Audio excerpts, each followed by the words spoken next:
Bonjour bien-aimés dans le Seigneur. Nous sommes dans la joie ce matin de nous retrouver en ces lieux, dans la maison de notre Père pour le célébrer, le glorifier et le magnifier. Alors je vous invite à lire avec moi le psaume 63. Du premier verset au verset 9, ce psaume nous dit ceci, c'est un psaume de David. Ô Dieu, c'est toi mon Dieu, je te cherche. Mon cœur a soif de toi, mon corps a besoin de toi comme une terre sèche, assoiffée sans eau. Oui, longtemps je te regardais dans le lieu saint. Ma bouche chantera ta louange. S'il vous plaît. Oui, longtemps je te regardais dans le lieu saint. J'ai vu ta puissance et ta gloire. Ton amour vaut mieux que la vie. Ma bouche chantera ta louange. Toute ma vie, je te dirai merci et je leverai les mains pour rendre gloire à ton nom. Mon cœur goûtera le bonheur comme une nourriture délicieuse. Ma bouche pleine de joie chantera ta louange. Quand je suis couché, je me souviens de toi. Pendant des heures, je pense à toi. Oui, tu viens à mon aide. Je crie de joie à l'ombre de tes ailes. Je suis attaché à toi de tout mon cœur. Ta main puissante me soutient. Ça, ce sont les paroles de David qui avait soif de Dieu, qui avait besoin de la présence de Dieu. Et nous aussi, ce matin, en venant en ces lieux, nous voulons manifester notre soif de Dieu, notre soif de sa présence. C'est pourquoi je vous invite à pouvoir vous lever et nous allons recommander ces instants entre les mains du Seigneur. Père éternel, nous te bénissons et te rendons multiples actions de grâce. Toi, notre Dieu et notre Seigneur. Merci Seigneur de nous avoir rassemblés ce matin en ces lieux pour célébrer ton saint nom, te glorifier et te magnifier. Oui Seigneur, comme David dans ce psaume Seigneur, nous avons aussi soif de toi. Nous avons besoin de toi. Nous venons à toi parce que tu es notre secours, tu es notre joie, tu es notre force, tu es notre aide Seigneur, tu es notre bouclier, tu es notre rempart Seigneur. Tu es la solution à nos problèmes éternels. Alors nos cœurs, Seigneur, ce matin ont soif de toi et nous te prions, Seigneur, de remplir ces lieux de ta présence, Seigneur, tout au long de cette célébration. Que ton nom seul soit élevé, que ton nom soit glorifié. Nous voulons te chanter avec joie, nous voulons te chanter avec allégresse parce que tu es notre Dieu et tu le mérites, Seigneur. Que toute la gloire te revienne durant cette célébration. Au nom de Jésus, ton Fils, notre Seigneur, nous avons ainsi prié. Amen. Alors nous allons dire à notre Dieu qu'il ouvre les yeux de nos cœurs pour que nous puissions sentir sa présence au milieu de nous.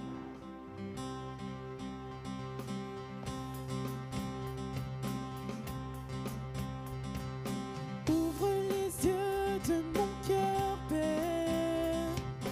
Ouvre les yeux de mon cœur. Je désire te voir. Je désire te voir. Ouvre les yeux. Ouvre les yeux de mon cœur, Père. Ouvre les yeux de mon cœur. Je désire te voir. Je désire te voir. Je désire te voir. Ouvre les yeux. Ouvre les yeux de mon cœur, Père.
Je désire te voir.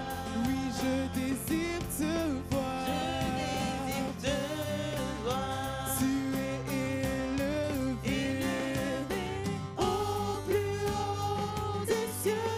Tu rayonnes, rayonnant de l'éclat de ta gloire. Répands sur nous ton amour, ta force, alors que nous chantons.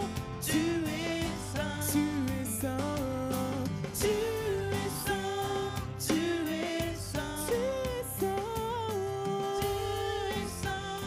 tu es saint, tu es saint, tu es saint, tu es saint. Je désire te voir, je désire te voir, tu es saint, tu es saint, tu es saint, tu es saint, tu es saint, tu es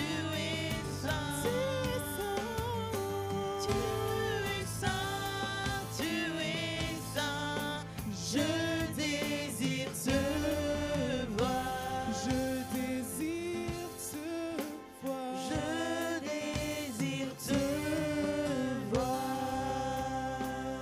Élevons nos voix et disons au Seigneur que nous désirons le voir. Prions le Seigneur. Oui, Seigneur, nous désirons, Seigneur, ce matin, te voir, Seigneur, dans nos vies. Te voir, Seigneur, à travers nos familles. Te voir, Seigneur, dans chaque jour, Seigneur, de notre vie. Seigneur de gloire, te manifester au milieu de nous, éternel de gloire, car tu es un Dieu qui se révèle. Tu es un Dieu qui se montre à son peuple. Tu es un Dieu qui vient à notre rencontre, Seigneur le Tout-Puissant. Oui, nous voulons ce matin encore, Seigneur, te voir au milieu de nous, Seigneur. Voir ta gloire, Seigneur, se manifester parmi nous, éternel. Oui, Seigneur, fais-nous voir ta gloire ce matin, Seigneur. Alors que ton peuple te célèbre, alors que ton peuple t'adore, Seigneur. Louange à toi, Seigneur. Béni soit ton nom, Seigneur Jésus. Alléluia. Amen. Nous pouvons reprendre nos places.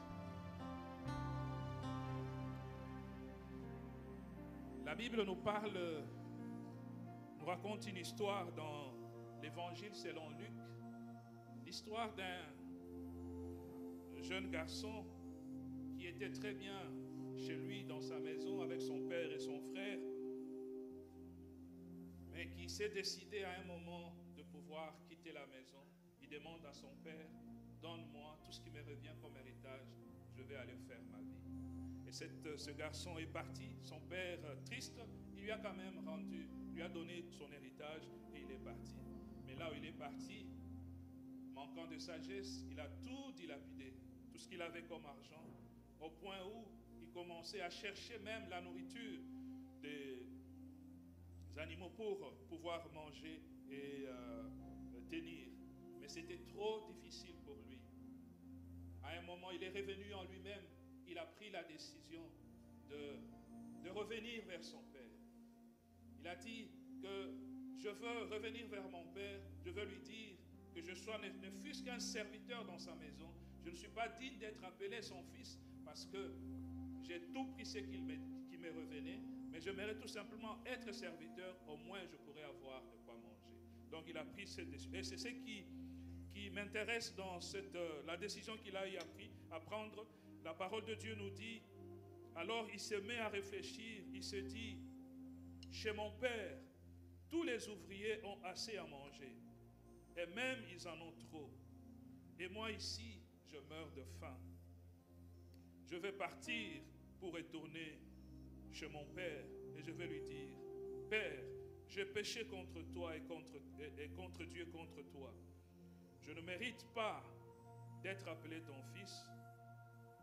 Fais comme si j'étais l'un de tes ouvriers.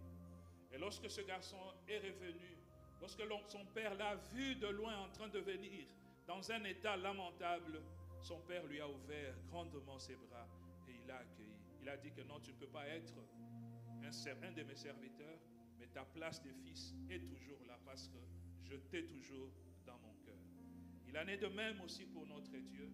Chaque fois que nous nous éloignons de lui, Chaque fois que nous prenons nos chemins, Dieu nous attend toujours à bras ouverts parce que c'est un Dieu d'amour. C'est pourquoi nous allons chanter ce chant qui dit « Je reviens au cœur de la louange pour que tout soit centré sur toi. Que Christ soit le centre de notre vie. Que Christ soit vraiment la priorité dans notre vie. » Et nous allons chanter de tout notre cœur. Et pendant que nous chantons, nous célébrons le nom de notre Seigneur Jésus. C'est comme si nous disons « Seigneur, ce matin encore, je viens dans tes bras parce que toi, tu m'accueilles auprès de toi. » Alléluia.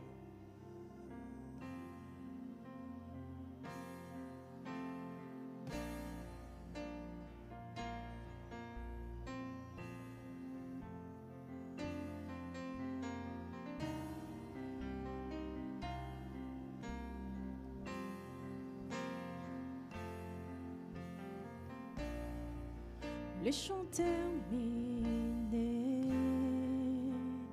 le rideau retombe, je viens simplement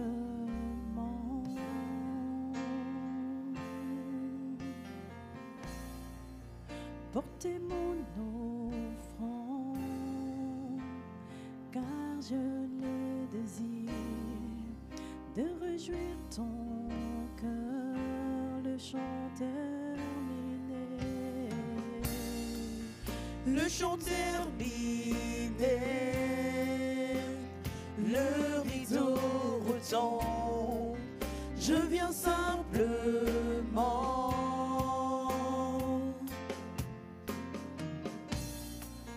porter mon offrande, car j'ai le désir de réjouir ton cœur.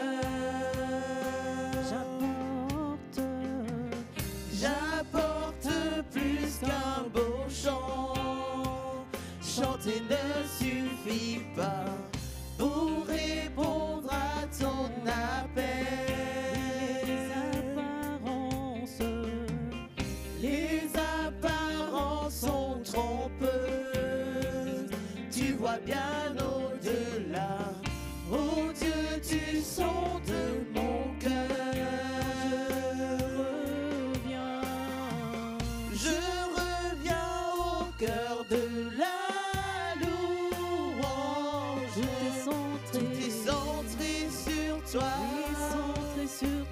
centré sur toi, Jésus. Oui, je renonce à tous mes faux semblants pour tout centrer sur toi. Centré sur toi, Jésus. Roi d'éternité. Roi d'éternité, qui peut exprimer ce dont tu es dit. Bien que faible et pauvre, bien que faible et pauvre, je te donne tout. Prends toute ma vie. Les chants terminés, le chant terminé.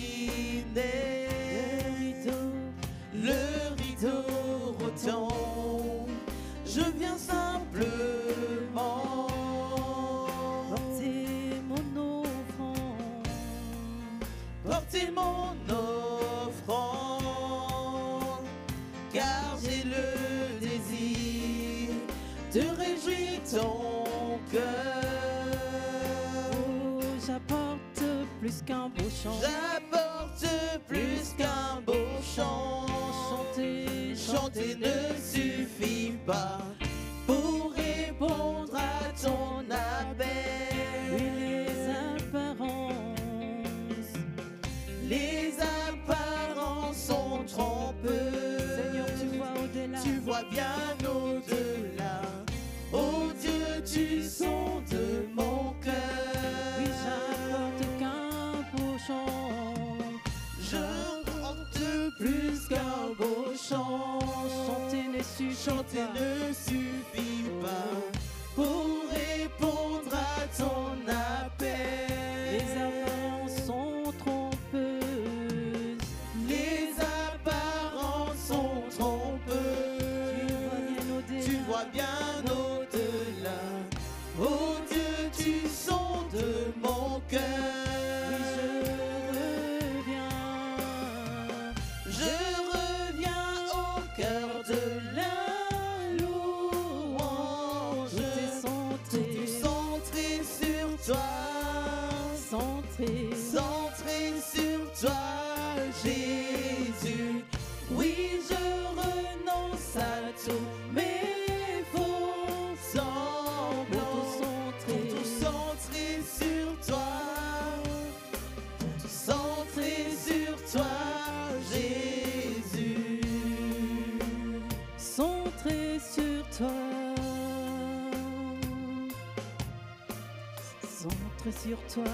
Pour tout centrer sur toi, Jésus. Centré sur toi. Centré sur toi. Centré sur toi. Centré sur toi, Jésus.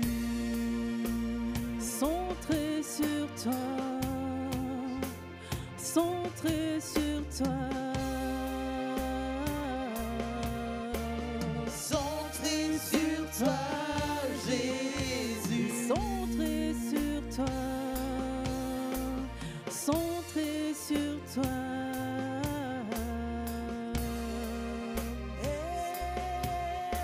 Centré sur toi, Jésus.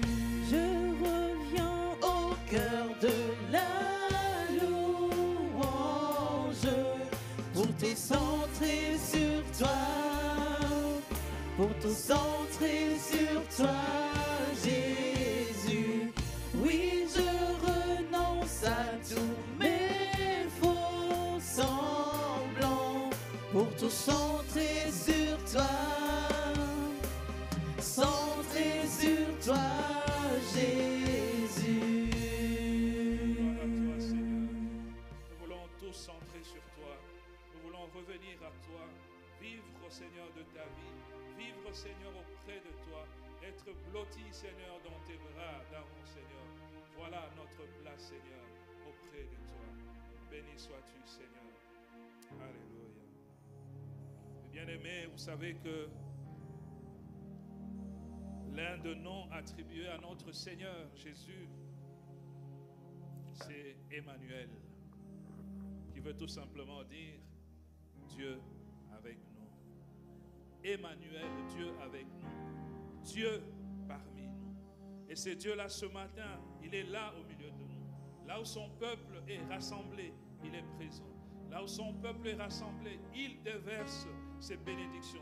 Là où son peuple est rassemblé, il déverse ses grâces abondantes. Oui, Emmanuel est au milieu de nous. Il est là. C'est par la foi que nous réalisons qu'il est là, qu'il est présent au milieu de nous. Et lorsqu'il est présent au milieu de nous, Dieu est source de paix. Lorsqu'il est présent au milieu de nous, il est source de joie. Lorsqu'il est présent au milieu de nous, il est source de bénédiction au milieu de nous. Lorsque nous sommes affaiblis, il est là au présent, au milieu de nous. Il nous donne la force. Il nous console. Oui, Emmanuel est là au milieu de nous.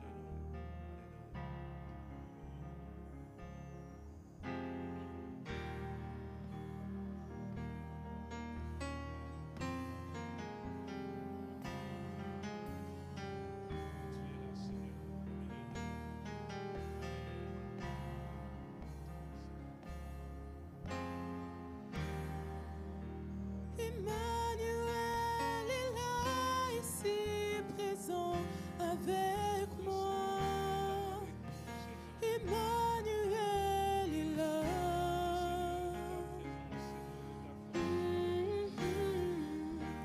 Emmanuel est là, ici présent avec moi.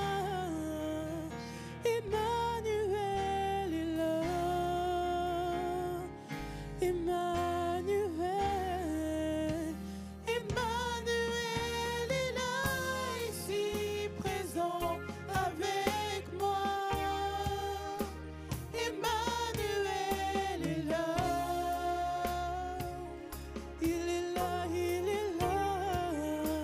Emmanuel est là, ici présent avec moi. Emmanuel tout temps. Emmanuel est là, ici présent avec moi. Emmanuel est là. Déclare qu'Emmanuel est là, chante qu'Emmanuel est là ce matin, peuple de Dieu. Emmanuel est là, ici présent avec moi. Emmanuel est là. Emmanuel, Emmanuel est là. Emmanuel est là, ici présent avec moi. Emmanuel est là. Oh, il est là. Emmanuel est là, ici présent avec moi. Que ça monte comme une prière dans ton cœur. Emmanuel est là. Déclare qu'Emmanuel est présent ce matin en ce lieu, qu'il est présent au milieu de nous, qu'Emmanuel veille sur nous. Chante Emmanuel. Emmanuel est là, ici présent avec moi. Emmanuel, Emmanuel est là. Emmanuel, Emmanuel. Emmanuel est là, ici présent avec moi. Emmanuel est là. Que par cette simple phrase, tu puisses invoquer ton Dieu en ce lieu, dans cette église ce matin. Invoque ton Dieu, invoque qu'Emmanuel est présent. Déclare qu'Emmanuel est présent, que le Saint-Esprit est dans ce lieu. Entonne ce chant. Emmanuel est là. Emmanuel, Emmanuel. Emmanuel est là, ici présent avec moi. Emmanuel est là. Ce chant est une prière, sens-toi libre de prier pendant ce chant. Emmanuel est là, ici présent avec moi. Emmanuel est là. Disons une dernière fois qu'Emmanuel est là ce matin. Emmanuel est là, ici présent avec moi. Emmanuel est là.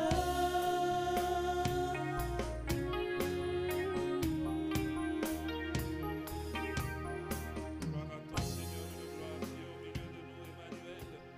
Oui, prends la place qui te revient. Viens donner la joie, viens donner la paix. Viens donner, cher Saint-Esprit, la force au milieu de nous. Toi qui te révèles au milieu de ton peuple, nous avons besoin de toi. Et lorsque, Seigneur, nous sommes en ta présence, lorsque, Seigneur, nous sommes en ta présence, lorsque tu es présent au milieu de nous en tant qu'Emmanuel, Seigneur, tu nous transformes, tu nous changes de gloire en gloire, de victoire en victoire. Tu nous amènes, Seigneur, dans les profondeurs, Seigneur, de gloire, de ta sainteté, Seigneur. Nous sommes transformés, Seigneur, parce que tu es présent au milieu de nous. Nous sommes transformés à l'image de Jésus-Christ. Oui, Seigneur, nous voulons aller avec toi dans les profondeurs, Seigneur. Nous voulons, Seigneur, gravir des échelons. Nous voulons, Seigneur, te connaître dans tes profondeurs, Seigneur, où tu te révèles à nous, où tu parles à nos cœurs, où, Seigneur, tu parles, Seigneur, à nos vies éternelles de gloire, et où, Seigneur, aussi nos cœurs s'expriment, Seigneur, de gloire. De gloire en gloire, Seigneur. Tu veux nous amener, Seigneur. Tu veux nous amener plus loin, Seigneur. Avec toi, nous voulons aller plus loin, Jésus. Alléluia. De gloire en gloire, Seigneur. Alléluia. De gloire en gloire, de gloire en gloire, tu m'emmènes, tu m'emmènes dans les profondeurs de ta sainteté, tu m'emmènes, tu m'emmènes.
toi, Papa.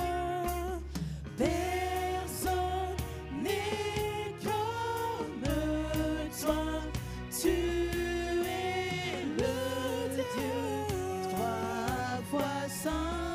Personne, personne, personne, personne. Personne n'est comme toi. Tu es le Dieu, trois fois saint. Personne n'est comme toi. Personne n'est comme toi. Tu es le Dieu, trois fois saint. Personne n'est comme toi. N'est comme toi. Tu es le Dieu, trois fois saint. Est-ce que nous pouvons acclamer le Seigneur, ce Dieu qui est trois fois saint? Personne n'est comme lui, personne n'est semblable à lui, parce que c'est un Dieu puissant, un Dieu puissant, un Dieu puissant qui a créé toutes choses. C'est un Dieu qui est souverain au-dessus de toutes choses. C'est un Dieu qui a de la providence et il pourvoit à tous nos besoins. C'est un Dieu qui opère des prodiges, des miracles au milieu de nous. C'est un Dieu qui nous transforme. C'est un Dieu qui change les vies. C'est un Dieu qui change les situations. C'est un Dieu qui change les familles. C'est un Dieu qui change les peuples. Et nous allons chanter, le célébrer, qu'il est un Dieu puissant. Il est puissant au milieu de nous. Nous allons confesser cela et nous allons croire effectivement qu'il est puissant. Regardons tout ce qui nous dérange, tout ce qui nous perturbe, mais voyons la puissance de notre Dieu. Dieu est au-dessus de toutes choses et nous allons célébrer la puissance de notre Dieu. Alléluia.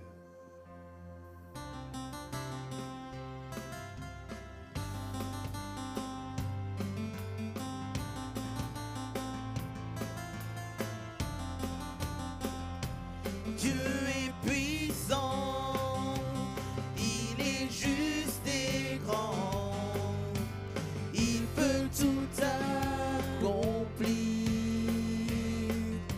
plus grand que nos pensées, plus grand que nos désirs. Il a fait de grandes choses, élevé, il a vaincu la mort. Oui, il vit, mon Dieu est puissant. En son nom, j'ai la victoire. Le Seigneur, mon Dieu est puissant. Vous pouvez vous tenir debout hein, si vous voulez.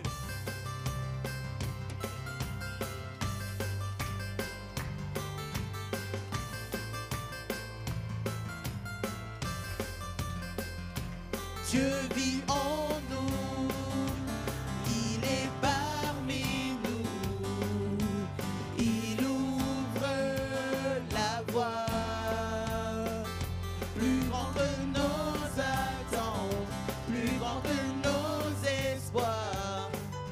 Il a fait de grandes choses, élevé, il a vaincu la mort. Oui, il vit, mon Dieu est puissant. En son nom, j'ai la victoire. Le Seigneur, mon Dieu est puissant.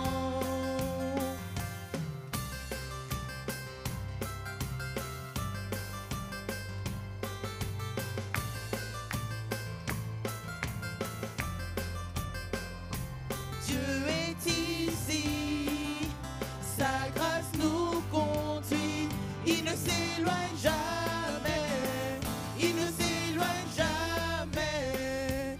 Dieu est pour nous, ses bras sont ouverts, il nous tient dans sa main, il nous tient dans sa main. Dieu est ici, Dieu est ici,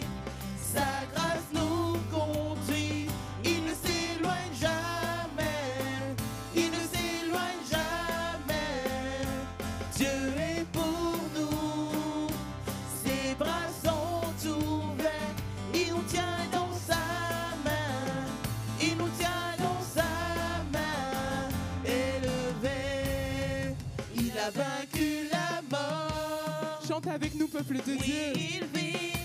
Mon Dieu est puissant. En son nom, En son nom, hey, j'ai la victoire. Le Seigneur, mon Dieu est puissant. Élevé, il a vaincu la mort. Oui, il vit. Mon Dieu est puissant. En son nom, j'ai la victoire. Le Seigneur, mon Dieu est puissant. le Seigneur, Le Seigneur, mon Dieu est puissant. le Seigneur, Le Seigneur, mon Dieu est puissant. Il mérite nos acclamations parce qu'il est un Dieu puissant, un Dieu vivant. Alléluia. Gloire au Seigneur. Nous pouvons reprendre nos places. Nous allons nous préparer à l'écoute de la parole de Dieu. Cette parole qui est une nourriture pour nos âmes. Autant nous nous nourrissons de la nourriture physique pour que nous soyons en forme physiquement, autant nous avons besoin de la nourriture spirituelle pour que spirituellement nous soyons en forme. Et c'est la parole de Dieu qui est une nourriture pour nous. Car la Bible dit, l'homme ne vivra pas de pain seulement, mais de toute parole qui sort de la bouche de Dieu. C'est air que je respire.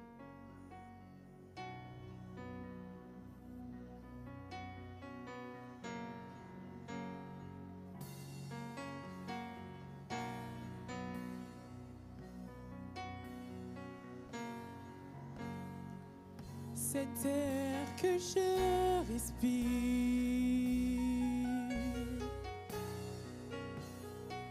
cet air que je respire, c'est ta présence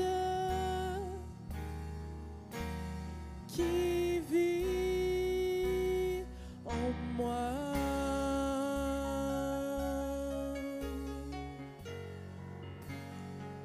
Ce pain de chaque jour,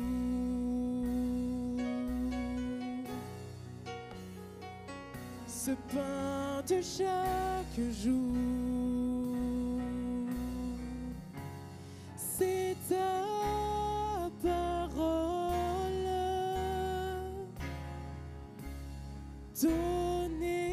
donnée pour moi. Cet air que je respire,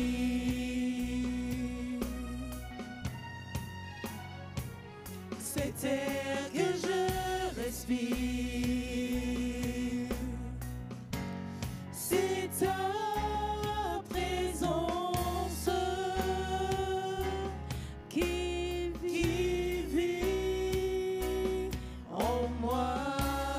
Ce pain de chaque jour, ce pain de chaque jour, ce pain de chaque jour, ce pain de chaque jour, c'est ta parole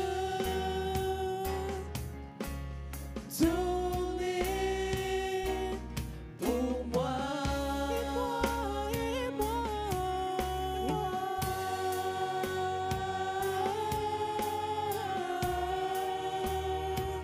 J'ai tant besoin de toi, de toi.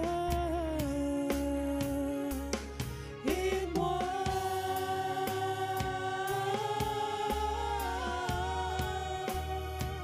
je suis perdu sans toi, sans toi. Cet air que je respire, cet air que je respire, cet air que je respire,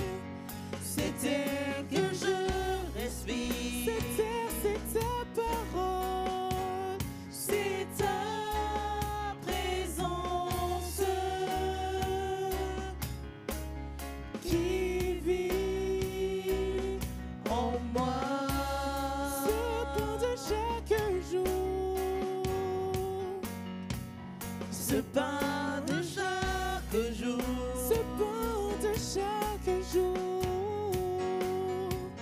ce pain de chaque jour. c'est ta parole, c'est ta parole, donnée Pour moi, et moi.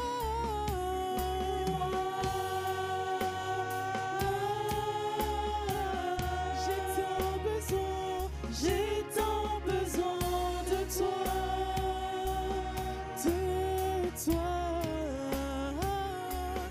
et moi.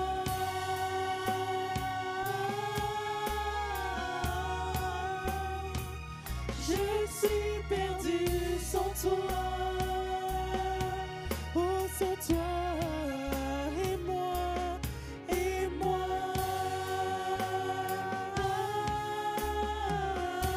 J'ai besoin de toi, j'ai tant besoin de toi.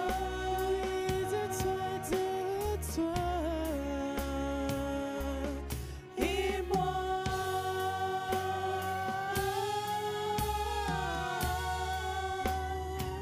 je suis perdu sans toi, oh sans toi.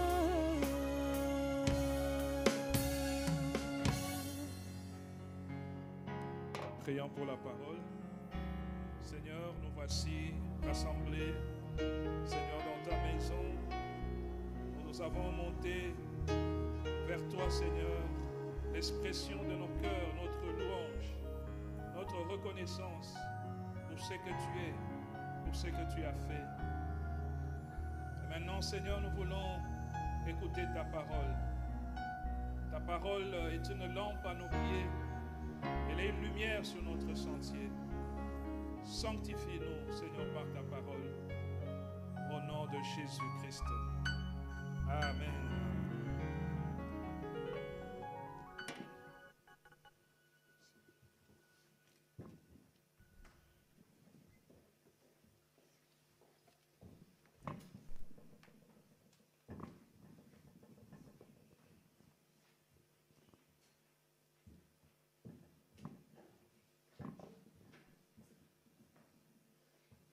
Alors, ce matin, nous allons partager la parole de Dieu, cette parole vivante.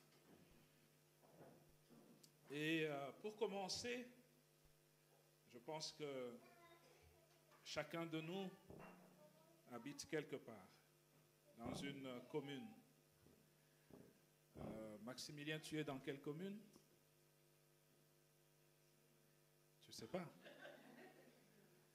Laël, tu es dans quelle commune? La Louvière. Maël, tu es dans quelle commune? Tu ne sais pas.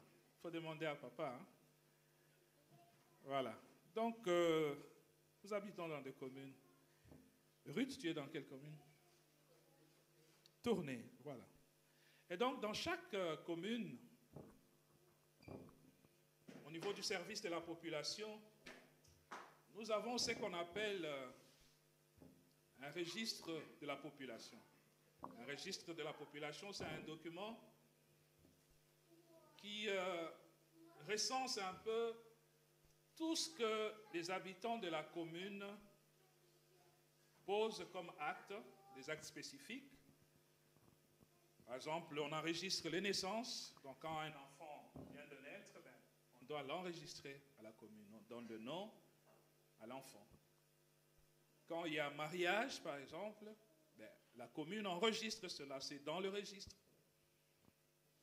Et quand il y a décès aussi, la commune enregistre la personne. Donc il y a beaucoup de choses. Quand vous achetez quelque chose, un meuble, tout ça, on enregistre tout, on sait que c'est vous qui êtes propriétaire de cela. Et donc c'est important, cela, parce que on sait connaître ce que vous avez fait comme acte, vous avez posé comme acte. Et notre Dieu aussi a un registre, vous savez, où il enregistre toutes nos actions, toutes nos œuvres. Dieu les enregistre là-dedans. Et donc, tout ce que nous faisons de bien est enregistré par notre Dieu quelque part.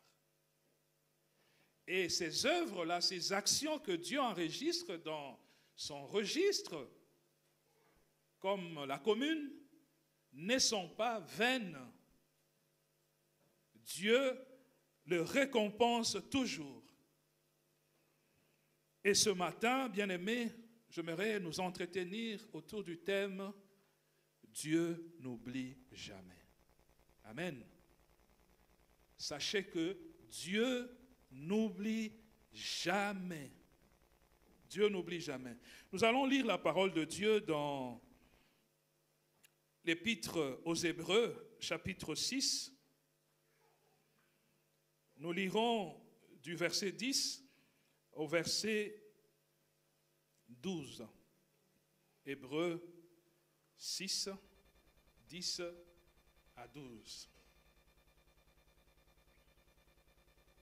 La parole de Dieu nous dit ceci: car Dieu n'est pas injuste pour oublier votre travail et l'amour que vous avez montré pour son nom, ayant rendu et rendant encore des services aux saints. Nous désirons que chacun de vous montre le même zèle pour conserver jusqu'à la fin une pleine espérance, en sorte que vous ne vous relâchiez point et que vous imitiez ceux qui, par la foi et la persévérance, héritent des promesses. J'aimerais lire cela aussi dans une autre version, parole de vie. Dieu n'est pas injuste, il ne peut pas oublier ce que vous faites. C'est ce que j'ai dit tantôt.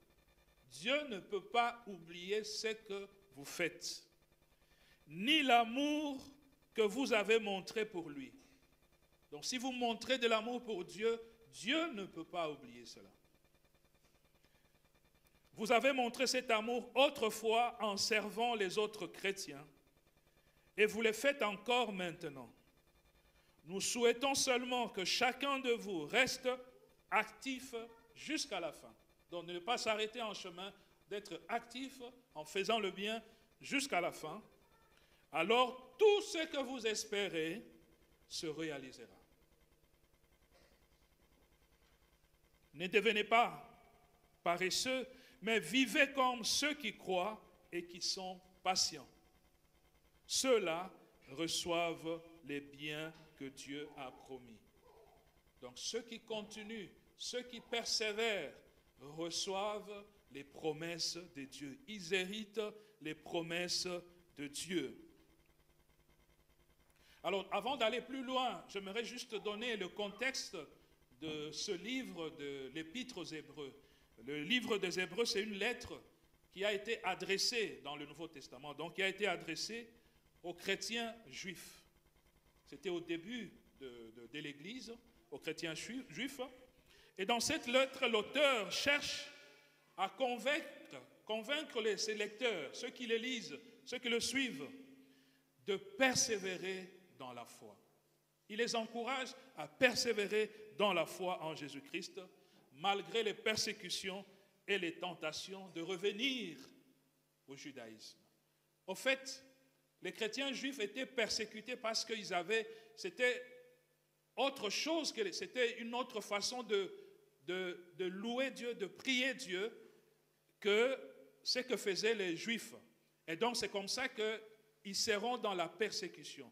Alors dans ces moments difficiles, l'auteur de cette épître les exhorte, les encourage à pouvoir demeurer dans la foi et à ne pas laisser tomber, ou bien il y a d'autres qui tentaient même de revenir au judaïsme. Alors il les encourage à demeurer fermes dans la foi, à continuer à persévérer jusqu'à la fin pour hériter les choses de Dieu. Et donc ce chapitre 6 que nous venons de lire, c'est un chapitre qui met l'accent, qui insiste sur l'importance de la croissance spirituelle. Ce chapitre nous montre que c'est important de croître spirituellement. Autant un enfant qui naît est appelé à croître physiquement, autant les chrétiens, les enfants de Dieu, sont appelés à croître spirituellement. Ça nous invite aussi à la persévérance dans la foi. La foi, ce n'est pas quelque chose de facile, mais c'est quelque chose dans lequel nous devons persévérer, tenir jusqu'au bout. Et ce chapitre rappelle aux chrétiens que c'est vrai, le salut, le fait d'être sauvé, c'est un don de Dieu. C'est Dieu qui nous sauve. Il nous donne ce don-là. Mais ce salut aussi exige de notre part une réponse active. Ce n'est pas parce que Dieu nous a donné le salut que nous devons croiser les bras. Il nous a donné le salut, ça suffit. Non. Ça requiert de nous donc une attitude active de notre part. Et donc, ça veut tout simplement dire que nous devons continuer dans la foi, dans l'obéissance à Dieu et dans la persévérance. La vie d'un chrétien, c'est une vie de foi, d'obéissance à Dieu et de persévérance aussi. Et donc, bien-aimés dans le Seigneur, ce matin, en méditant sur ce passage, c'est pour vous encourager effectivement à pouvoir persévérer dans le service de Dieu et dans le service vis-à-vis des hommes. Continuez à servir, continuez à travailler pour Dieu. Pourquoi? Parce que Dieu n'oublie jamais. Et Dieu, c'est un Dieu qui récompense aussi. Oui, bien-aimés dans le Seigneur, Dieu, c'est un Dieu de souvenirs aussi. Vous savez, je ne sais pas si ça vous est déjà arrivé, que vous utilisiez votre téléphone pendant un temps et qu'à un moment, le téléphone ne sait plus recevoir des données parce qu'il est plein. Le stockage est rempli, on ne sait pas, les téléphones ne fonctionnent plus bien. Il en est de même des ordinateurs qui ont une capacité. Si les données dépassent ou bien atteignent cette capacité, l'ordinateur ne sait plus fonctionner normalement. Mais imaginez un peu, vous êtes devant un ordinateur qui a une capacité illimitée, qui reçoit toutes sortes de données, qui a toutes les données de la Terre, toutes les données en fait de l'univers. Et donc, c'est ainsi que la mémoire de notre Dieu, la mémoire de Dieu, de notre Dieu, c'est une mémoire illimitée. C'est pourquoi Dieu n'oublie pas. Nous, il nous arrive d'oublier, n'est-ce pas? Il nous arrive d'oublier ceci, d'oublier cela, d'oublier quelqu'un, on devait appeler quelqu'un, on devait aller visiter quelqu'un. Il y a d'autres même qui oublient leurs enfants à l'école. Ça arrive parce que notre mémoire est faillible. Et donc, bien-aimés dans le Seigneur, la mémoire de notre Dieu est illimitée. Donc, il enregistre toutes les données du monde. Dieu les enregistre. Notre mémoire est oublieuse. Nous oublions beaucoup de choses. Parfois, notre mémoire est déséquilibrée par les événements qui nous arrivent, les préjugés qui nous influencent, les émotions, bien-aimés dans le Seigneur. Et notre capacité est limitée. C'est pourquoi à des moments, vous sentez que quelqu'un a dit que j'ai craqué. Parce que la tête n'a pas pu supporter le poids de cette situation ou bien de cet événement. Mais c'est Dieu, notre Dieu, a une mémoire illimitée, comme je l'ai dit. La Bible nous dit que notre Dieu est omniscient. Ça veut dire que notre Dieu sait tout, absolument tout. Il connaît chaque pensée de nos cœurs. Ce que nous sommes en train de penser maintenant, Dieu le sait. Il connaît chaque pensée de nos cœurs. Il connaît chaque action. Donc notre vie, il peut mettre le film de notre vie et nous allons voir depuis que nous sommes nés comment est-ce que nous avons marché. Chaque mot que nous prononçons, la Bible dit, même lorsque nous voulons, avant de sortir un mot de notre bouche, Dieu connaît déjà la pensée. Il sonde les cœurs. Donc il connaît tout. Et sa mémoire est parfaite. Elle est infinie, bien-aimée dans le Seigneur. Et pour montrer que notre Dieu, c'est un Dieu qui n'oublie pas, qui se rappelle toujours son alliance. Quand nous allons dans l'Ancien Testament, nous verrons comment est-ce que Dieu se rappelle toujours son alliance. Dieu a conclu une alliance avec Abraham. Il a dit que je ferai de toi le père d'une grande multitude et je n'abandonnerai pas ton peuple. Et lorsqu'Israël s'est retrouvé pendant un temps en Égypte, dans la souffrance, la Bible nous dit que Dieu se souvint de son alliance avec Abraham. Et il est venu au secours de son peuple d'Israël. C'est comme ça qu'il a envoyé Moïse comme libérateur. Va libérer mon peuple. Donc nous voyons que notre Dieu, c'est un Dieu qui se souvient. Lorsque nous avons une alliance avec lui, nous avons une promesse de sa part, Dieu n'oublie jamais. Et donc, bien-aimés dans le Seigneur, lorsque nous savons que notre Dieu n'oublie pas, lorsque nous savons que notre Dieu se souvient toujours de ce que nous faisons, alors nous pouvons être dans le réconfort. Nous pouvons nous sentir en force parce que ces dieux-là n'oublient pas. Nous pouvons tenir encore, savons que malgré ce que je suis en train de traverser maintenant, je sais que Dieu ne m'a pas oublié. Je sais, parce que c'est un Dieu qui n'oublie pas. Cela aussi peut avoir comme conséquence nous donner une certaine responsabilité. Si nous savons que Dieu n'oublie pas les bonnes actions, alors nous allons nous mettre à poser des bonnes actions pour que dans le registre de Dieu, qu'il y ait beaucoup plus de bonnes actions pour nous. Et Dieu va se souvenir de ces bonnes actions-là. Et cela peut avoir aussi comme implication de l'espoir. Donc, si nous savons que Dieu nous a promis quelque chose, donc nous pouvons espérer que ce Dieu-là va agir. Bien-aimés dans le Seigneur, nous allons voir un peu ce que Dieu ne peut pas oublier. Et ça pourra paraître, donc pour faciliter la tâche, donc Éline va lancer les images à l'écran. Et donc, là nous parlons de registre, oui, tu peux passer. Oui, ça c'est le contexte, oui, mémoire divine, voilà. Oui. Donc, nous allons voir ce que Dieu ne peut pas oublier. Ce que Dieu n'oublie pas, entre autres, ce matin. Dieu n'oublie pas notre amour. Dieu n'oublie pas notre amour pour lui. Dieu n'oublie pas notre amour vis-à-vis des autres. Aimer Dieu, bien-aimé dans le Seigneur, ce n'est pas tout simplement un sentiment que nous ressentons, une affection. Mais c'est un choix. Aimer Dieu, nous décidons d'aimer Dieu. Au fait, c'est décider de placer Dieu au centre de notre vie. Nous avons chanté ici, je reviens au cœur de la louange, tout est centré sur toi. Donc, aimer Dieu, c'est centrer notre vie, tout autour de Dieu, de lui accorder une place de choix. Une première place, Dieu vient en priorité. C'est ça, aimer Dieu. Et lorsque nous posons de tels actes, Dieu est content. Et Dieu n'oublie pas cela.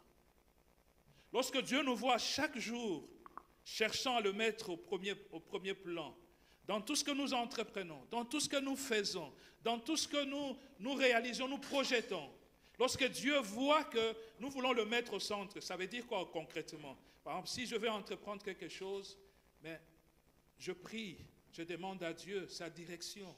Dieu soit avec moi dans cette affaire. Je ne vois pas mes propres efforts, mais je suis en train de montrer à Dieu qu'avec lui, je peux réussir. C'est cela, aimer Dieu. C'est ça, le placer en priorité au centre. Et concrètement, comme cela nous est montré, c'est le connaître. C'est aimer notre Dieu, avoir cette soif d'être avec lui, d'être en sa présence, de lire la parole de Dieu, de lire la Bible. Qu'est-ce que Dieu veut me parler au travers de sa parole? C'est de poser des questions pour des choses que nous ne comprenons pas. En fait, nous sommes dans un élan de chercher à connaître Dieu, de chercher à le comprendre, à saisir sa parole, à approfondir, au fait, notre relation avec lui.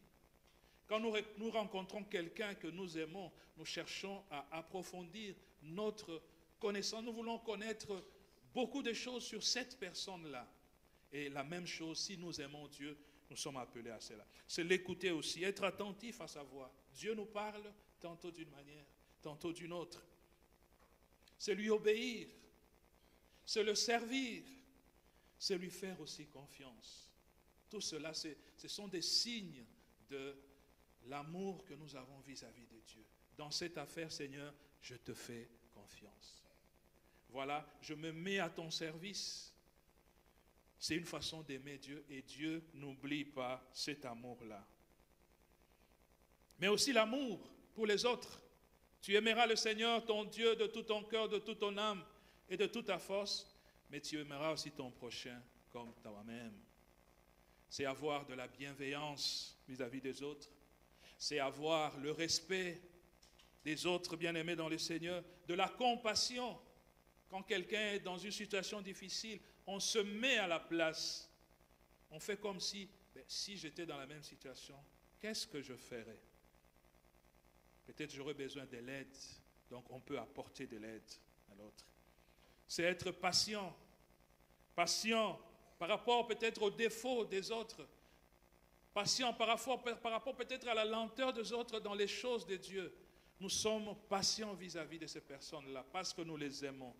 C'est aussi le pardon. Pardonner l'autre. Oui, il t'a causé du tort, mais l'aimer aussi, c'est le pardonner. Et lorsque nous pardonnons quelqu'un, Dieu enregistre cela dans son registre. C'est le service aussi aux autres, nous mettre au service des autres bien-aimés dans le Seigneur. Donc, première chose que Dieu n'oublie pas, c'est notre amour pour lui, notre amour pour les autres. Deuxième chose que Dieu n'oublie pas, c'est le service que nous lui rendons à lui, mais que aussi nous rendons aux autres. Si nous aimons Dieu, c'est automatique que nous allons le servir, bien-aimés dans le Seigneur. Le service dans l'Église, ça veut dire tout simplement s'impliquer dans les activités que l'Église organise. Être présent, s'impliquer dans les différents ministères au sein de l'Église, c'est une façon de manifester notre foi vis-à-vis de Dieu, mais aussi de servir les autres. Alors parfois, on peut se poser des questions, savoir, mais qu'est-ce que moi je peux faire dans l'Église? Qu'est-ce que je peux entreprendre? Mais la première chose, c'est de savoir quelles sont mes capacités, quels sont les dons que je détiens. Qu'est-ce que j'ai comme capacité? Est-ce que je suis bon en ceci, en musique? Est-ce que je suis bon peut-être dans cuisine? Est-ce que je suis bon peut-être à chanter, à jouer un instrument? Peut-être dans l'organisation de choses? Je suis très sensible à cela. Je sais comment organiser les choses. Je sais comment communiquer. Aujourd'hui, la parole de Dieu utilise maintenant les médias actuels, donc tout ce qui est réseaux sociaux, voilà. Donc, est-ce que je suis apte pour cela? C'est déjà le point de départ. Donc, je peux apporter quelque chose. Qu'est-ce qui m'anime? Qu'est-ce que j'aime bien faire? Qu'est-ce que j'aime bien faire dans la vie? Et qui peut aussi, dans lequel je peux retrouver un compte au niveau de l'Église. Est-ce que j'aime peut-être nettoyer, que tout soit propre, que tout soit dans l'ordre? Oui, c'est là aussi un service pour Dieu. Quelles sont mes disponibilités? Quand est-ce que j'ai le temps? Qu'est-ce que je peux faire dans le peu de temps que je peux avoir pour Dieu? Qu'est-ce que je peux apporter? Qu'est-ce que je peux faire pour que Dieu voie quand même que dans ce que j'ai comme temps, je lui donne? Qu'est-ce que je peux faire pour que les autres aussi, que j'accorde aussi mes capacités aux autres? Et donc quand on se pose ces questions-là, c'est le point de départ. Après, nous pouvons découvrir les services qui sont au niveau de l'Église. Il y a plusieurs services, bien-aimés dans le Seigneur. Nous pouvons parler avec un responsable, avec le pasteur. Voilà ce que je pense. On peut discuter sur ça, sur ce que vous pouvez faire pour que ça puisse aider les autres, dans un sens ou dans l'autre. Parce que dans l'église, il n'y a pas que le pasteur. Dans l'église, vous voyez par exemple qu'il y a quelqu'un qui vous lance les images. Mais il faut que cette personne soit là. Dans l'église, il faut qu'il y ait quelqu'un pour ranger, par exemple, la salle, pour nettoyer.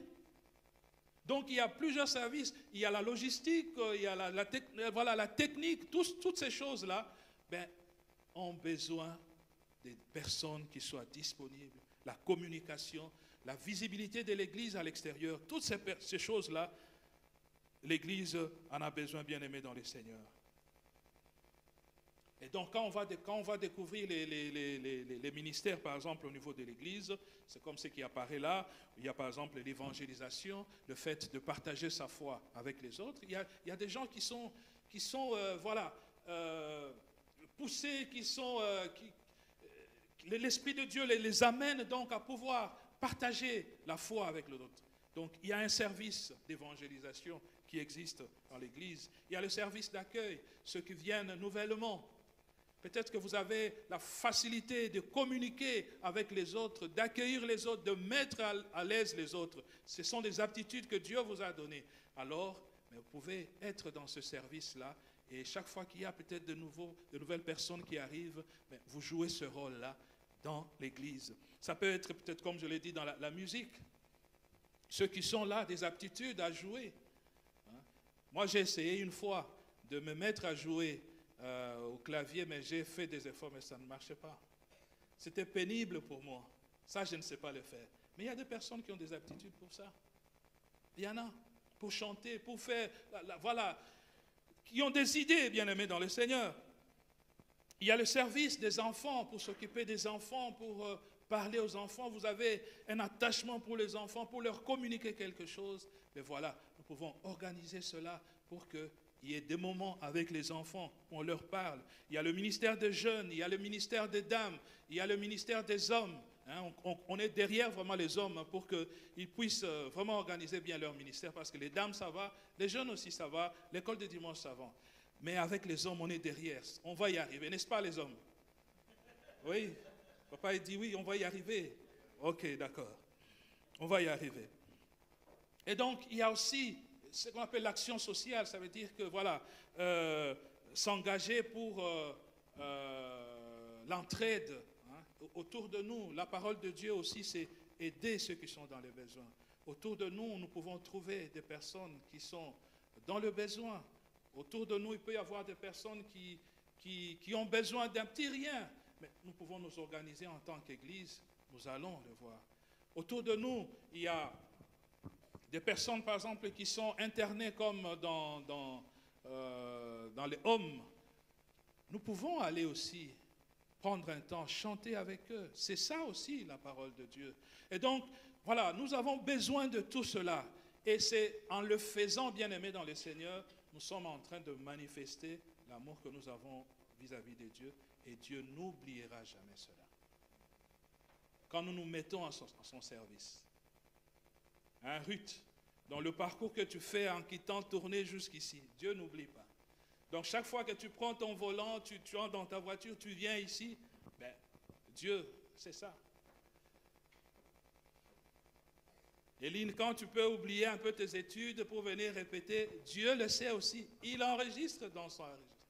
Donc chacun de nous, tout ce qu'il fait. Et aujourd'hui, je vous ai apporté la soupe. Mais Dieu aussi a enregistré ça. Je fais la soupe pour l'Église. Et je suis dans la joie de le faire. Pas nécessairement pour gagner, mais parce que je vous aime. Je vous apporte. Et Dieu enregistre des choses comme ça. Et donc, il y a beaucoup de besoins dans l'Église. N'hésitez pas, quand vous voyez quelque chose qui manque, dites que moi, je me porte garant pour ceci, pour cela. Dieu va enregistrer cela. Dieu n'oublie pas notre service. Amen. Troisième chose que Dieu n'oublie pas, en dehors de notre amour pour lui, du service que nous pouvons lui rendre et que nous pouvons rendre aux autres, Dieu n'oublie pas nos sacrifices. Parce qu'au fait, la vie aussi avec Dieu, la vie aussi de foi, c'est une vie aussi de sacrifice. Et Dieu attache de l'importance à nos sacrifices, même les plus petits. Vous savez, Quand nous disons que nous aimons nos enfants, n'est-ce pas que nous nous sacrifions pour eux? Moi, j'ai appris que mes parents, j'ai vraiment compris le sens de l'amour que mes parents avaient pour moi lorsque j'ai eu ma fille. Alors j'ai réalisé vraiment que être parent, ce n'est pas facile. C'est passer des nuits blanches, c'est arrêter certaines choses pour l'amener à l'hôpital, c'est se casser en 1000 morceaux pour voir à tel besoin. Mais on ne se plaint pas de ça. On accepte ce sacrifice-là parce qu'on aime ces enfants-là. Et donc Dieu aussi, quand on l'aime, celui qui aime se sacrifie pour l'autre. Et donc si nous aimons Dieu, pouvons nous sacrifier. Des petits sacrifices, Dieu aime. Dieu voit des petits sacrifices que nous faisons pour lui. Parfois nous pouvons, vous savez, parfois se mettre devant l'écran de télé, regarder tout ce qu'il y a, c'est bien beau. Mais à des moments, nous pouvons dire non, c'est le moment de la répétition. Non, c'est le moment de la prière. Non, c'est le moment de l'étude de la Bible. Donc j'arrête ça, je veux voir. C'est un petit sacrifice. Et Dieu tient compte de cela. Oui, je peux me sacrifier, je peux prendre un congé pour tel type d'activité, tout ça. Donc, on se sacrifie pour cela. Ça peut être matériel, ça peut être, voilà, tout cela, bien aimé dans le Seigneur. Et Dieu tient compte de cela. Dieu voit nos intentions. Dieu voit nos motivations. Et l'amour qui nous pousse à agir. Parce qu'il sonde nos cœurs. Et Dieu apprécie nos efforts. Dieu n'a pas besoin vraiment de très grands sacrifices, mais il apprécie nos petits efforts. Ce que nous voulons faire pour lui plaire, il aime ça, pour que nous puissions approfondir notre relation avec lui, bien-aimé dans le Seigneur. Et lorsque nous sommes fidèles dans des petites choses, lorsque nous essayons d'accomplir ce que Dieu attend de nous, bien-aimés dans le Seigneur, et que nous acceptons, nous le faisons avec joie, c'est une façon que Dieu nous prépare pour des grandes choses. Donc, la Bible dit que celui qui est fidèle dans des petites choses, Dieu lui en donnera des grandes choses. Vous savez, David, avant de combattre Goliath, quelle expérience il avait de combat? C'est quand il gardait le troupeau de son père. C'est à partir de cette petite expérience qu'il a appris à affronter les ennemis qui venaient pour suivre le troupeau de son père, alors qu'il faisait face à eux. C'est comme ça qu'il a appris à combattre. Et on l'a appelé par son père pour aller apporter à manger à ses frères qui étaient au front. Et il est allé, quand il arrive, c'est alors qu'il voit Goliath aussi apparaître en train de menacer Israël. Alors, David s'est dit, comment ce monsieur peut terroriser aussi l'armée d'Israël? Tout le monde était en terreur. Alors lui, avec sa petite expérience, il a dit à Goliath que le Dieu qui a été avec moi lorsque je gardais le troupeau de mon père, c'est le Dieu qui va m'aider à te renverser. Tu viens contre moi avec des javelots, parce qu'il avait des javelots, tout ce qu'il y avait comme armure en cette période-là. Tu viens contre moi avec ces choses, mais moi je viens au nom de l'Éternel. Et aujourd'hui, l'Éternel va te livrer entre mes mains. Donc il avait la foi, avec la petite expérience qu'il avait. Alors qu'il gardait le troupeau de son père, Dieu lui a donné aussi Israël comme troupeau. Amen. Il était un petit berger, mais il est devenu un grand berger. Il était le roi d'Israël. Parce qu'il a été fidèle dans des petites choses. Donc si nous sommes fidèles dans des petites choses, c'est que le Seigneur nous donne comme tâche, comme travail. C'est qu'il y a des choses bien aimées dans le Seigneur qui dérangent notre cœur si nous n'arrivons pas à les accomplir.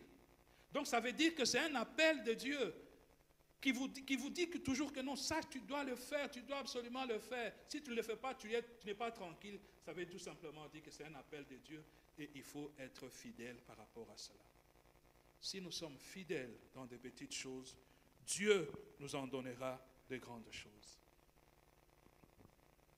Alors, bien-aimés, pour terminer, puisque Dieu n'oublie jamais, puisque Dieu se souvient toujours de ce que nous faisons, puisque Dieu se souvient de notre amour, Dieu se souvient de notre service, Dieu se souvient de nos sacrifices, alors quelle est la conséquence? La conséquence, c'est que Dieu récompense. Amen. Dieu récompense ceux qui l'aiment, ceux qui le servent, parce que c'est un Dieu qui est juste. Et la justice divine implique de récompenser le bien et de punir le mal. De récompenser le bien, bien-aimé dans le Seigneur. Et donc Dieu va récompenser ceux qui l'aiment, ceux qui se sacrifient et ceux qui le servent. Et nous voyons cela dans la Bible. Nous voyons Abraham a été récompensé par Dieu. Nous voyons Moïse, nous voyons les disciples de Jésus, nous voyons tous ceux qui ont servi le Seigneur ont été récompensés. David, Salomon, tout ça, ils ont été d'une façon ou d'une autre récompensés parce qu'ils ont marché dans l'obéissance à Dieu et dans la foi. Et donc, quelle sera la nature de cette récompense? Cette nature peut être spirituelle. Cette récompense peut être spirituelle. La plus grande récompense est la communion avec Dieu, la vie éternelle, la joie avec le Saint-Esprit. Bien-aimés, c'est la meilleure des choses. Qu'on vous prive de tout, mais tant que vous avez cette relation avec Dieu, c'est la meilleure des choses. Parce que cette relation avec Dieu va vous amener jusque dans l'éternité auprès de Dieu. Donc, cette récompense est avant tout spirituelle. Ça veut dire que nous allons grandir dans la connaissance de Dieu, dans notre relation avec Dieu, dans notre façon de vivre avec Dieu. Nous allons voir que nous allons vraiment grandir. Nous ne serons pas comme des bébés, mais nous allons apprendre des choses avec Dieu. Et Dieu va nous récompenser parce que c'est un Dieu qui n'oublie jamais. Dieu peut aussi nous récompenser matériellement. Ce n'est pas l'objectif ultime, mais Dieu peut nous récompenser matériellement. Nous voyons dans la Bible comment Dieu a béni ses serviteurs avec des biens matériels, des bénédictions matérielles. Mais ces personnes-là n'avaient pas leur cœur attaché à ces biens-là. Le cœur était attaché à Dieu, mais Dieu les a bénis. Donc si Dieu nous bénit par du matériel, que notre cœur ne soit pas attaché à ce matériel-là, mais que notre cœur soit attaché à Dieu. Dieu nous les donne nous sommes comme des intendants, nous gérons cela à bon escient et nous avançons, mais nos cœurs sont attachés à lui. La Bible dit que là où se trouve ton cœur, là sera ton trésor. Ça veut dire que si notre trésor c'est dans les biens matériels, ça veut dire que notre cœur sera là-bas. Mais si notre cœur est auprès de Dieu, en lui, alors notre trésor, ça sera Dieu. Et les biens, ça sera juste des moyens qu'il met à notre disposition pour être utilisés. Donc avoir ce détachement de biens, mais un attachement vis-à-vis de Dieu. Dieu n'est pas contre le fait que nous soyons bénis, comblés de biens, que nous ayons beaucoup d'argent. Non, Dieu n'est pas contre cela. Mais Dieu est contre lorsque l'argent prend sa place. Lorsque l'argent devient notre priorité. Lorsque nous sommes prêts à marcher dans le péché parce que nous voulons avoir de l'argent. Lorsque nous sommes prêts à tout sacrifier pour gagner de l'argent. En ce moment-là, ça veut dire que l'argent devient notre maître. L'argent nous conduit. Fais ceci pour avoir cela. Fais ceci pour avoir cela. Mais si l'argent est juste serviteur, ça veut dire que si j'ai besoin de quelque chose à manger, je vais manger. Si je suis dans le besoin d'acheter un endroit pour m'abriter, je vais acheter. L'argent devient juste serviteur, ce n'est pas l'argent qui me conduit. Mais aujourd'hui dans le monde, nous voyons combien l'argent est en train de conduire les gens. Les gens n'ont plus de place pour Dieu, mais ils ont la place pour l'argent. Donc première récompense spirituelle. Deuxième récompense terrestre, c'est-à-dire matérielle, mais aussi, il y a aussi la récompense individuelle. Chaque croyant recevra une récompense proportionnelle aux œuvres qu'il aura accomplies. Notre Dieu, c'est un Dieu juste. Ça veut dire que tout ce que nous faisons, comme je l'ai dit, il met ça dans son registre. Et donc, il va nous récompenser chacun selon qu'il a fait. Oui, conséquence, c'est la récompense. Nous serons récompensés parce que Dieu, c'est le meilleur des employeurs qui puissent exister dans le monde. Deuxième chose, puisque Dieu ne n'oublie pas, se souvient toujours, la deuxième chose, c'est l'encouragement. Puisque nous savons que Dieu se souvient toujours, bien-aimé dans le Seigneur, alors nous pouvons avoir de la force pour aller de l'avant. Nous pouvons persévérer parce que nous savons que Dieu se souvient toujours. Nous allons persévérer à faire de bonnes choses. Nous serons motivés à faire de bonnes choses, bien-aimés, et nous serons rassurés pour l'avenir. Peut-être nous nous posons beaucoup de questions sur notre avenir.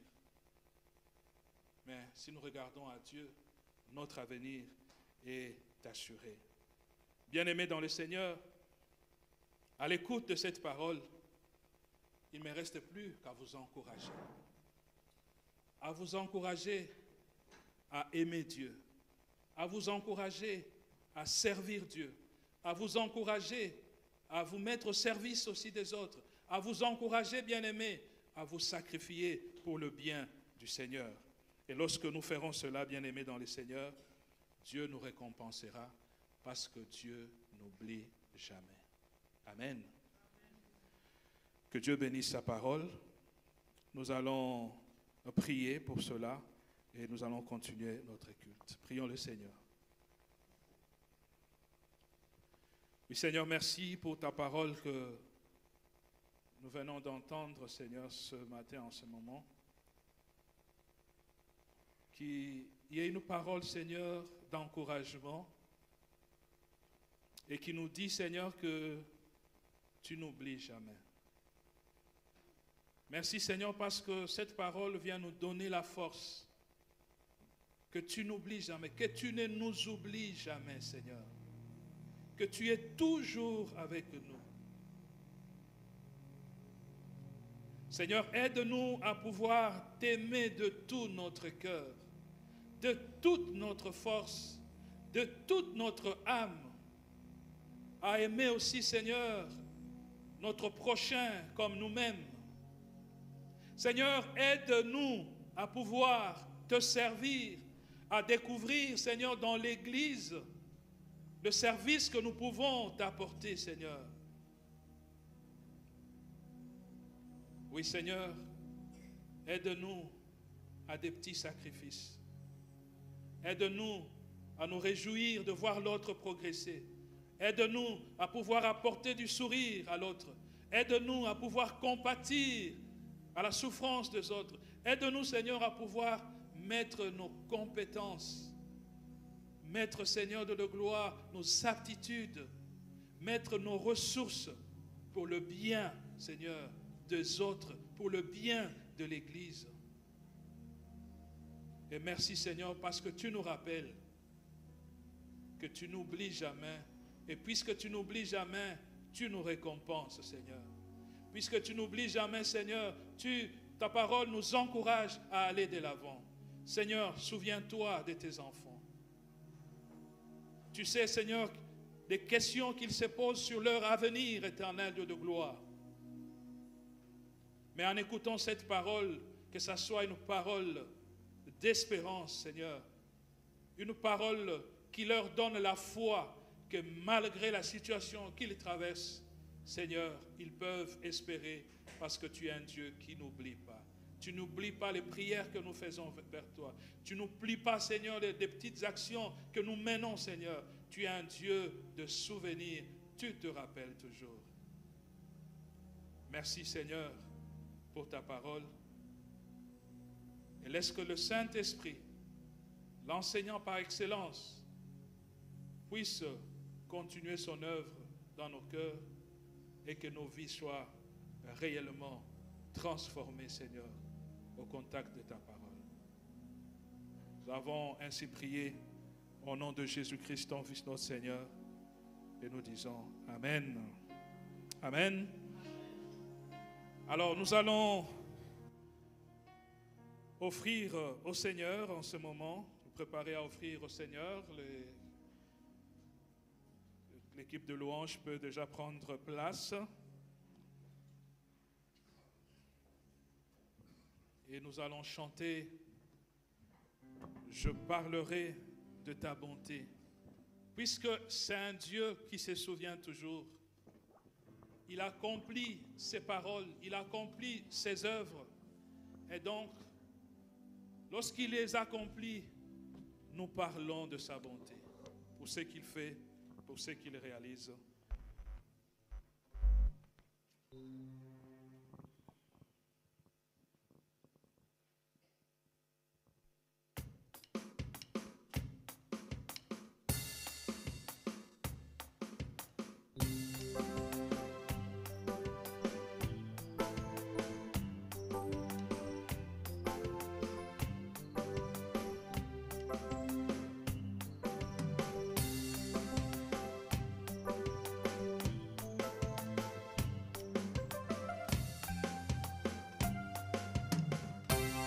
Je parlerai de ta bonté, de ta fidélité.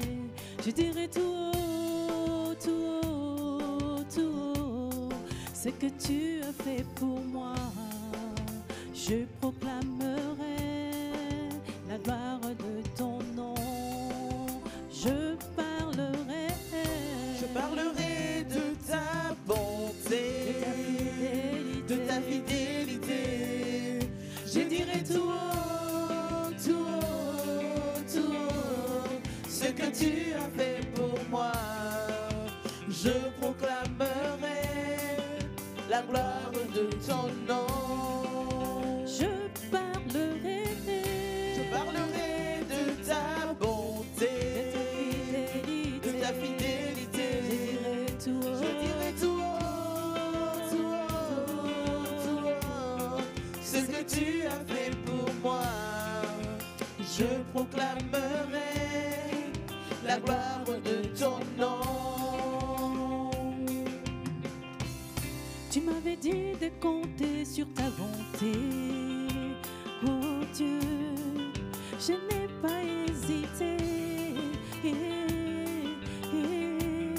Et quand tu m'as prouvé ta fidélité, oh Dieu, vraiment tu m'as étonné. Tu m'avais dit de compter sur ta bonté. Je n'ai pas hésité. Et quand tu m'as prouvé ta fidélité, oh Dieu, vraiment tu m'as étonné. Combien tes œuvres sont excellentes, aussi grand que tu es. Tes œuvres sont manifestes dans ma vie. Je dirai tout haut, la gloire de ton nom. Je parlerai de ta bonté, de ta fidélité. Je dirai tout haut, ce que tu as fait pour moi. Je proclamerai la gloire de ton nom. Tu m'avais dit de compter sur ta bonté. Je n'ai pas hésité. Et quand tu m'as prouvé ta fidélité, oh Dieu, vraiment tu m'as étonné. Combien tes œuvres sont excellentes, aussi grand que tu es. Tes œuvres sont manifestes dans ma Je dirai tout, je dirai tout, tout haut, la gloire de ton nom. Je parlerai de ta bonté, de ta fidélité. Je dirai tout haut, je dirai tout, ce que tu as fait pour moi. Je proclamerai la gloire de ton nom. Oui,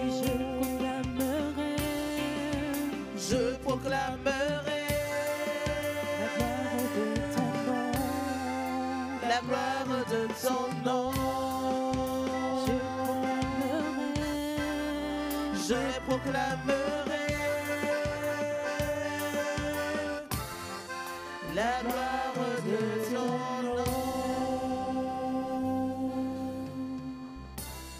On va reprendre nos places.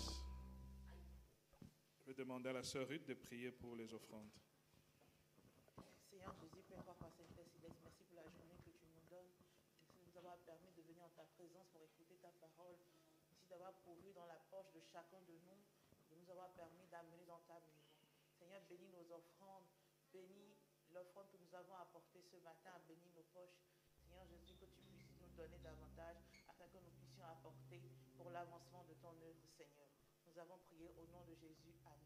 Amen. Voilà les annonces de la semaine pour l'Église. Première annonce, il y a un groupe de dames qui n'est pas avec nous ce matin parce qu'ils sont en retraite depuis le vendredi et ils terminent aujourd'hui à 14h. Donc certainement les dimanches prochains, ils pourront nous faire rapport de ce qui s'est passé. Le mercredi, nous avons notre temps de jeûne et prière. C'est le dernier mercredi du mois. Et donc nous nous retrouvons en prière ici à l'église, mais la journée, nous sommes en jeûne et prière. Donc nous prions pour l'église, pour les besoins de l'église, les besoins de famille, ainsi de suite, et d'autres sujets. Si vous avez des sujets particuliers qui vous touchent, pour lesquels vous avez besoin de prière, et donc veuillez nous contacter pour que nous puissions mettre cela en prière, afin que notre Dieu, qui est puissant, puisse agir. Et donc, la répétition de la chorale, c'est pour le vendredi. Sinon, le groupe va s'organiser pour un autre jour, peut-être jeudi. Et le dimanche prochain, nous avons un culte, mais ça sera un culte avec présentation d'un enfant.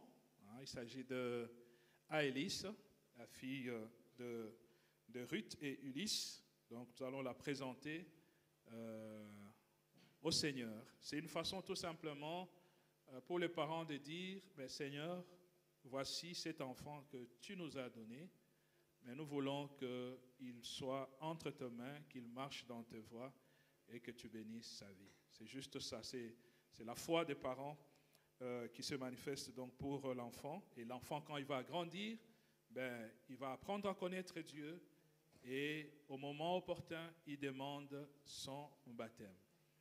Et donc, tous ceux aussi qui sont dans le besoin de baptême, d'être baptisés, n'hésitez pas de nous contacter pour que nous puissions organiser une session de formation pour recevoir le baptême. Le baptême, c'est juste un témoignage public que nous appartenons à Dieu, que nous avons cru en Jésus-Christ.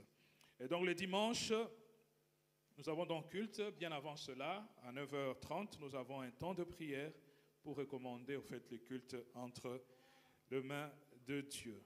Voilà, donc le mercredi, c'est à partir de 19h30 jusqu'à 21h que nous sommes ici pour la prière. D'habitude, nous sommes dans l'une des salles qui est à côté. Donc, je pense avoir tout dit comme information. Sinon, nous allons nous tenir debout et nous allons chanter le dernier chant.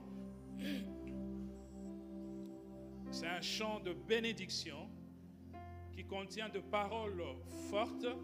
Alors, croyons en ces paroles.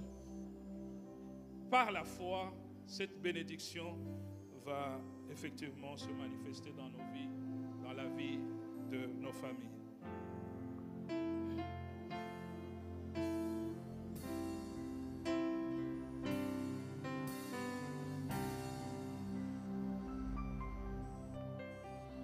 Dieu te bénit et te garde. Il rayonne sur toi, il t'accorde sa grâce.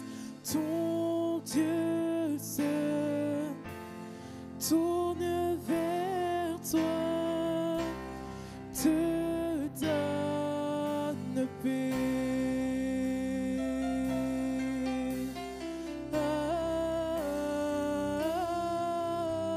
Amen. Amen.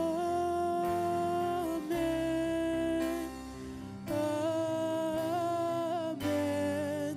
Chantons Amen.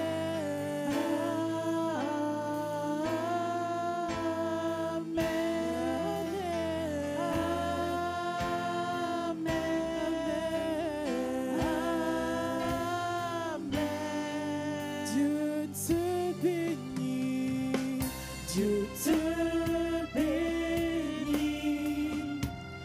et te garde.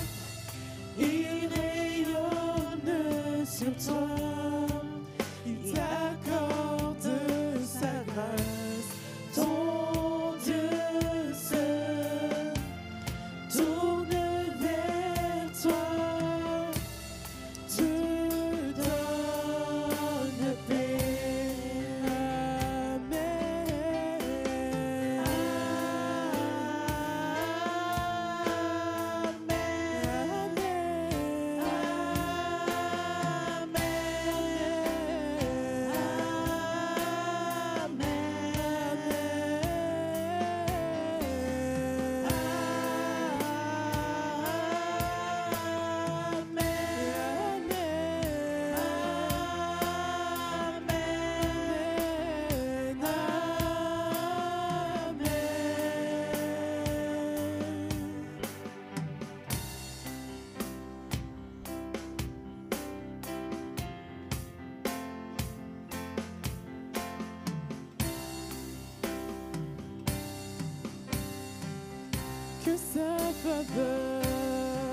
Que sa faveur reste sur toi pour plus de 1000 générations, sur ta famille et tes enfants et les enfants de leurs enfants. Que sa présence t'environne là avec toi, à tes côtés, qu'elle t'inonde et t'entoure. Il est pour toi, il est pour Que sa toi. faveur Reste sur toi pour plus de 1000 générations, sur ta famille et tes enfants et les enfants de leurs enfants. Que sa présence t'environne là avec toi, à tes côtés, qu'elle t'inonde et t'entoure. Il est pour toi. Rechantons que sa faveur reste sur toi pour plus de 1000 générations, sur ta famille et tes enfants et les enfants de leurs enfants. Que sa présence t'environne là avec toi, à tes côtés, qu'elle t'inonde et t'entoure. Il est pour toi, il est pour toi. Dès le matin jusqu'au coucher, à chaque pas, veillant sur toi, dans les larmes et dans la joie. Il est pour toi, il est pour toi, il est pour toi, il est pour toi, il est pour toi, il est pour toi, il est pour toi, il est pour toi. Amen, amen. Amen, amen. Amen.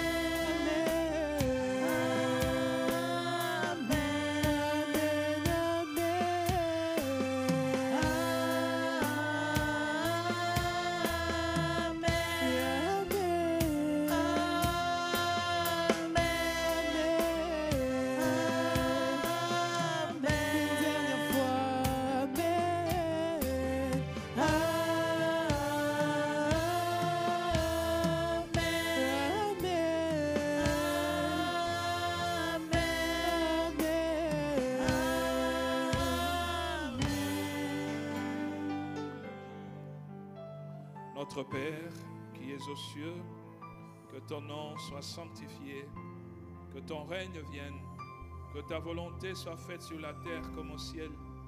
Donne-nous aujourd'hui notre pain de ce jour. Pardonne-nous nos offenses, comme nous pardonnons aussi à ceux qui nous ont offensés. Et ne nous soumets pas à la tentation, mais délivre-nous du mal, car c'est à toi qu'appartiennent le règne, la puissance et la gloire pour le siècle des siècles. Amen. Allons dans la paix du Seigneur, peuple de Dieu. Amen.